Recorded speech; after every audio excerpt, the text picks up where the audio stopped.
Joined now by Dr. Roland Ngam, Program Manager for Climate Justice and Socio-Ecological Transformation at the Rosa Luxemburg Foundation, Southern Africa. Dr. Ngam, good evening to you. Thank you for your time on the pulse. What happens to Germany if this gas pipeline isn't switched back on?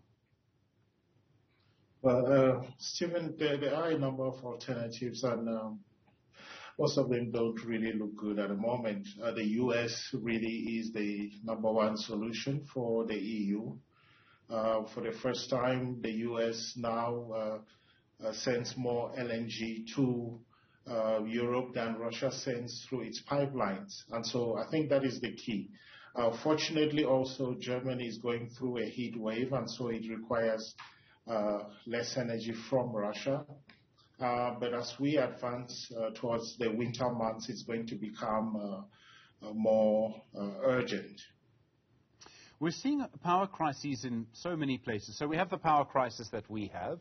Perhaps a small part of the reason that we're having such intense load shedding is because the price of diesel is so expensive. That's also connected to Russia's invasion of Ukraine. But Japan is having electricity problems. Australia's had electricity problems. Texas seems to be quite vulnerable. Are all of these problems linked? Well, most of them are linked. First one, obviously, is climate change. The problems that you see, for example, in Texas have to do with weatherization of the energy network, and that was covered extensively.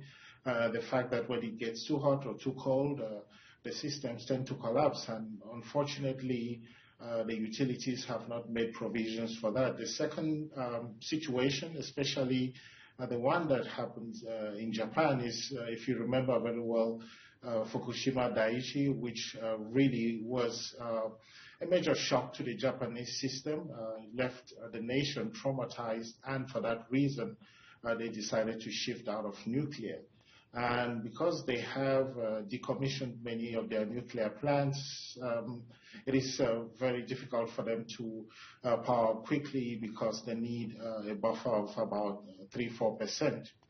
And also the Russian invasion of Ukraine has really created major supply chain problems, especially as we power up after the COVID-19 pandemic. Well, we are talking about it in the past tense, and that's really what it is. Most economies are reopening, and that requires a lot of energy, and that is really all these combined reasons causing what we see today.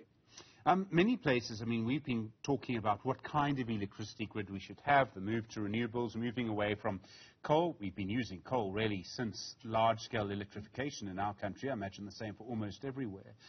It's quite a difficult transition to make. Is part of what we're seeing around the world and part of that transition? Is it one of the consequences of the transition?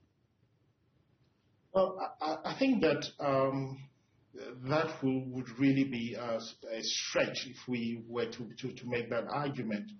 The simple reason being that most countries are really still married to fossils. We have China, which is the biggest installer of renewables, still has a lot of capacity. It still has a lot of inventory that can be exported. And so that is not really the reason for the spike in prices and the situation that we have today. The biggest shock to the system has been the Russian invasion of Ukraine.